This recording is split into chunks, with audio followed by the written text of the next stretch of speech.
London की धरती पर पंडित धीरेन्द्र शास्त्री को आया भयंकर गुस्सा।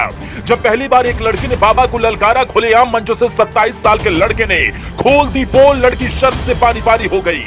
आजादी के बाद जो आज तक कोई नहीं कर पाया, वो पंडित धीरेन्द्र शास्त्री करने जा रहे हैं। भारत को खोया हुआ सम्मान दिलाने जा रहे हैं। बाबा ने लिया प्रण, भारत में कोहिनूर लाकर ही लेंगे दम। मोदी भी करने लगे तारीफ। एक अंग्रेज की सबके सामने लगा दी क्लास। देखते रह गए भाईजान। लड़की ने जब पंडित धीरेन्द्र शास्त्री पर उठाए सवाल, तो सबके सामने मिला तगड़ा जवाब। हाथ जोड़कर रहम की भीख मांगने लगी गोरी मैडम। हजारों की भीड़ के सामने पहली बार पंडित धीरेन्द्र शास्त्री की शक्तियों पर जब एक लड़की ने उठाया सवाल, तो मिला ऐसा जवाब जिसे सुन लड़की मुंह छिपाने लगी। एक बार फिर हिंदू राष्ट्र के सबसे बड़े ध्वजावाहक ने खुलेआम विरोधियों की ठठरी बांध दी। लंदन में चल रही पंडित धीरेन्द्र शास्त्री की कथा में अचानक एक लड़की आई और बाबा को पाखंडी बताने लगी।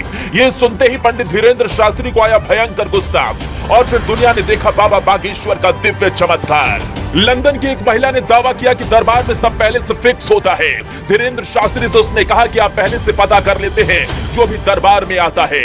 इस पर पंडित धीरेन्द्र शास्त्री ने उसकी पर्चे निकाल दी। धीरेन्द्र शास्त्री ने जो कुछ बताया उसे सुनकर महिला के होश उड़ गए। हजारों की भीड़, कड़ी सुरक्षा और पंडित धीरेन्द्र शास्त्री को जब खुलेआम ललकारा, तो पंडित धीरेन्द्र शास्त्री इतने गुस्से में आ गए कि उन्होंने साफ साफ कह दिया कि मेरा काम दुनिया भर में हिंदू राष्ट्र की आवाज को उठाना है, लेकिन इन सब के बीच में जो हनुमान जी की शक्तियों पर सवाल उठाता है, उसकी ठठरी में खुलेआम बांध देता हूं। पंडित धीरेन्द्र शास्त्री यही नहीं रुके, उन्होंने यहां तक कह दिया कि आज आपकी सारी पोल दुनिया देखेगी, सबके सामने आपकी पोल खुल जाएगी। तब भी लड़की नहीं मानी और पंडित धीरेन्द्र शास्त्री को देख मुस्कुराने लगी। तभी पंडित धीरेन्द्र शास्त्री ने मंच पर बुलाया और कहा कि जिसे चाहो तुम उसे बुला लो, उसकी पर्ची मेरे पास होगी। मैं जिसे चाहूंगा वो ही आएगा, तुम चाहकर भी किसी और को नहीं बुला पाओगी।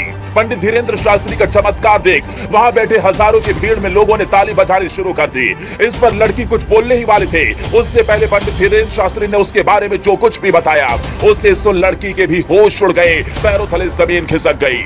एक बार फिर बाबा बागेश्वर ने बता दिया कि धर्म के ठेकेदारों की क्लास उन्हें अच्छे से लगानी आती है, लेकिन हनुमान जी की शक्तियों पर शक करने वाले और सवाल उठाने वालों को भी जवाब देना उसी तरीके से, बहुत अच्छी तरीके से आता है। लड़की ने कहा कि वो अपने दोस्त से बात कर दरबार में आई। उसने कहा कि उसकी दोस्त और मां को दरबार को लेकर बहुत आस्था है, जिस वजह से वो यहाँ आई। लड़की ने बाबा को चैलेंज किया, जिसके बाद बाबा ने लड़की की पर्ची निकाल दी। धीरेन्द्र शास्त्री ने ऐसे खुलासे किए कि लड़की हैरत में पड़ गई। धीरेन्द्र कृष्ण शास्त्री ने लड़की को बताया कि उसने अपने दोस्त से फोन पर क्या बात की थी। ये भी बताया कि वो जिसके साथ दरबार में आई उससे शादी करना चाहती है। उन्होंने कहा कि लड़की एक बार प्यार में धोखा खा चुकी है, जिस वजह से उसकी तलाश जारी है। एक बार फिर पंडित धीरेन्द्र शास्त्री ने अपनी ताकत का ऐसा नमूना पेश किया, जिसे देख धर्म के ठेकेदारों की तो हालत खराब हो गई।